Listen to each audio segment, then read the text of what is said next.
नमस्कार दोस्तों, आपका स्वागत है देश एंड विदेश चैनल में। आज हम डिस्कस करेंगे रशिया और नाटो के बीच में जो तनाव है उसके बारे में। ये राइवलरी कब से है, नाटो कब बना, क्यों बना और अब इसका क्या उद्देश्य है, और रशिया नाटो को अपना दुश्मन क्यों समझता है, और फ्यूचर में इस राइवलरी का क्या होगा। ये सारी चीज़ें आज हम डिस्कस करेंगे। पहले नाटो की हिस्ट्री की बात करते हैं।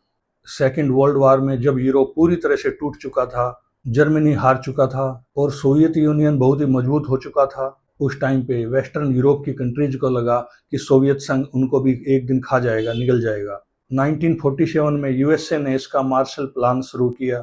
1949 में नॉर्थ अटलांटिक ट्रीटी ऑर्गेनाइजेशन बना। स्टार्टिंग में 12 कंट्रीज ने इसको ज्वाइन किया।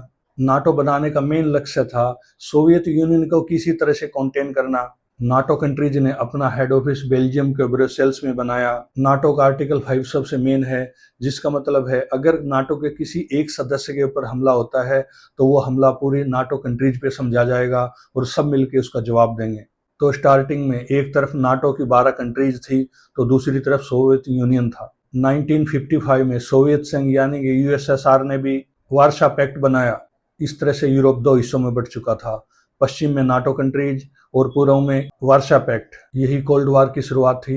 कोल्ड वॉर में बंदूक की गोली तो नहीं चली, लेकिन डिप्लोमेसी और आइडियोलॉजी की लड़ाई चलती रही। नाटो और यूएसएसआर के बीच में जो तनाव था, इसी बीच में कुछ लड़ाइयां लड़ी गई, जिसमें से पहली लड़ाई थी कोरियन वॉर की, जो कि 1950 से 53 तक चला। इस लड़ाई में साउथ कोरिया को नाटो का सपोर्ट मिला और नॉर्थ कोरिया को यूएसएसआर और चाइना का सपोर्ट मिला। इस लड़ाई के दौरान लाखों लोग मारे गए, लेकिन यूएसएसआर और नाटो के बीच में बैलेंस बना रहा। दूसरी मेन लड़ाई या दूसरा मेन खिंचाव हुआ 1961 में, जब बर्लिन कंट्री का बीचों बीच में से एक दीवार खींच दी गई। ये दीवार सिर्फ ईंट और पत्थरों की नहीं थी। इस तरह से उस दीवार ने बर्लिन को दो टुकड़ों में बांट दिया। बर्लिन का एक हिस्सा नाटो की तरफ और बर्लिन का दूसरा हिस्सा सोवियत संघ जोन की तरफ रहा। कोल्ड वॉर के दौरान तीसरा मेन टकराव हुआ क्यूबा में। 1962 में यूएसएसआर ने क्यूबा के अंदर मिसाइलें तैनात कर दी। ये मिसाइलें अमेरिका से सिर्फ 90 किलोमीटर दूर थी। दुनिया के ऊपर न्यूक्लियर वार का खतरा था, लेकिन किसी तरह से डिप्लोमेसी ने हालात संभाले। कोल्ड वॉर के टाइम में तीसरा मेन टकराव हुआ 1979 में अफगानिस्तान में। जब सोवियत संघ ने अफगानिस्तान में अपने सैनिक उतारे तो यूएसए ने अफगानिस्तान के मुजाहिदीन को सपोर्ट किया, उनको हथियार, पैसा और ट्रेनिंग प्रोवाइड की गई। यह युद्ध यूएसएसआर के लिए बिल्कुल वैसा ही था जैसे अमेरिका के लिए वियतनाम था, यानी कि यूएसएसआर के ऊपर आर्थिक बोझ बढ़ा, उनके सैनिक बहुत मारे गए और ग्लोबल इमेज को भी बहुत डैमेज हुआ। इस तरह से कोल्ड वॉर के टाइम पे यूएसएसआर और नाटो के बीच में डायरेक्ट कोई जंग नहीं हुई, लेकिन प्रॉक्सी वार होते रहे। नाटो लगातार अपनी मिलिट्री एक्सरसाइज करता रहा और सोवियत यूनियन भी अपने हथियारों में बढ़ोतरी करता रहा।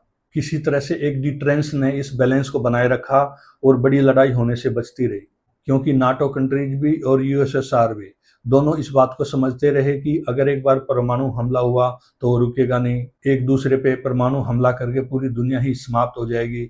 डिटरेंस के इसी डर ने किसी तरह से वर्ल्ड वार 3 को रोका हुआ है और इस तरह से कोल्ड वार चलता रहा 1991 तक।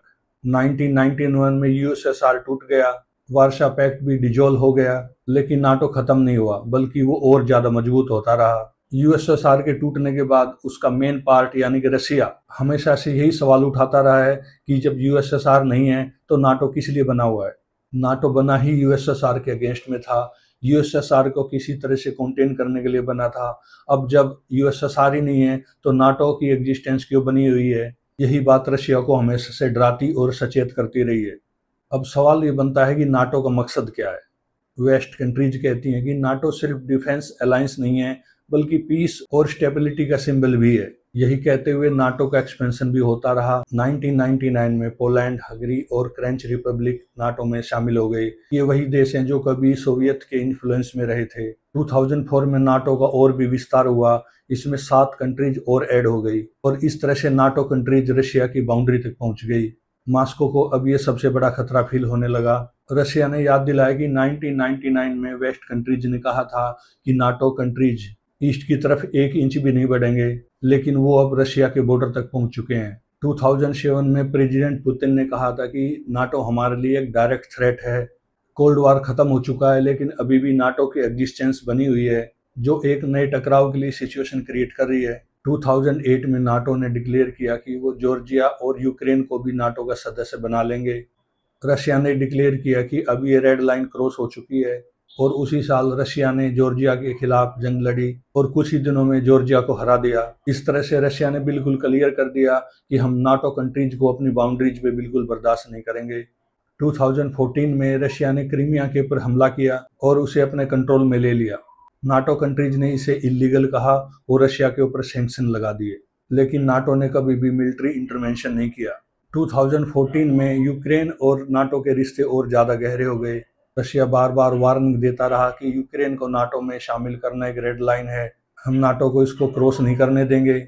जब नाटो और यूक्रेन नहीं माने तो 24 फरवरी 2022 को रशिया ने यूक्रेन के ऊपर हमला कर दिया। कीव, खार्किव और कई अन्य शहरों पर मिसाइल और बम गिराए गए। पूरी दुनिया शोक में थी, लेकिन नाटो का आर्टिकल 5 एक्टिवेट नहीं हो पाया क्योंकि यूक्रेन अभी नाटो का सदस्य नहीं बना था। नाटो कंट्रीज डायरेक्ट युद्ध में तो नहीं जा सकते थे, लेकिन उन्होंने यूक्रेन को फाइनेंशियल सपोर्ट और वेपन की सपोर्ट स्टार्ट कर दी। इसीलिए एक बार रशिया ने कहा था कि हमारी लड़ाई यूक्रेन से नहीं बल्कि नाटो कंट्रीज से है। नाटो कंट्रीज इनडायरेक्टली यूक्रेन के पीछे खड़ी हैं। ट्रेनिंग, हथियार, टेक्नोलॉजी, फाइनेंशियल सपोर्ट, ये सारी चीजें प्रोवाइड कराई ताकि यूक्रेन किसी तरह से रशिया को अगर हरा ना सके तो उसे डैमेज बहुत कर दे, उसको बहुत वीक कर दे, ताकि रशिया दोबारा से यूरोप की तरफ ना बढ़ पाए। इसीलिए यूक्रेन अब तक रशिया के खिलाफ खड़ा हुआ है, क्योंकि यूक्रेन के पास पूरे नाटो की टेक्नोलॉजी है, वेपन है, इंटेलिजेंस सपोर्ट है। अब देखते हैं यह जंग कहाँ जाकर रुकेगी। यूक्रेन और रशिया के बीच में इस लड़ाई ने बहुत चीज़ें बदल दी हैं। जर्मनी और पोलैंड ने अपना डिफेंस बजट डबल कर लिया है। अमेरिका ने भी बिलियंस इन्वेस्ट किए हैं। रशिया ने भी ईरान और चाइना की तरफ रुख किया है। इस तरह से अब यह सिर्फ नाटो वर्सेस रशिया नहीं है, बल्कि एक ग्लोबल जियोपॉलिटिकल क्राइसिस बन चुका है। यूरोप की नेचुरल गैस सप्लाई रशिया के ऊपर डिपेंड थी। वार और सैंक्शन से वो सप्लाई पूरी तरह से टूट गई। अब यूरोप को एलएनजी की सप्लाई के लिए दूसरे अल्टरनेटिव एनर्जी सोर्सेज की तरफ देखना पड़ा, जिससे एनर्जी प्राइसेस बहुत हाई हो चुकी हैं। इसीलिए यूरोप में महंगाई बहुत ज़्यादा बढ़ चुकी है। रशिया और यूक्रेन के युद्ध में अगर रशिया की जीत होती है तो नाटो की क्रेडिबिलिटी बिल्कुल खत्म हो जाएगी। यूक्रेन किसी तरह सरवाइव करता है तो नाटो और ज़्यादा मजबूत होगा। ये वार लंबी खींचती है तो ग्लोबल इकोनॉमी पे बहुत ज़्यादा बुरा असर पड़ेगा। न्यूक्लियर वेपन्स का खतरा हमेशा बना रहेगा। इस तरह से यह वार किसी भी तरह से गुड नोट्स पे ख़त्म नहीं होगी। और हिस्ट्री भी हमें यही सिखाती है कि जब दो बड़े अलायंस का टकराव होता है तो पूरी दुनिया को उसका खामियाजा भुगतना पड़ता है। वीडियो देखने और समय देने के लिए आपका धन्यवाद। Thank you very much.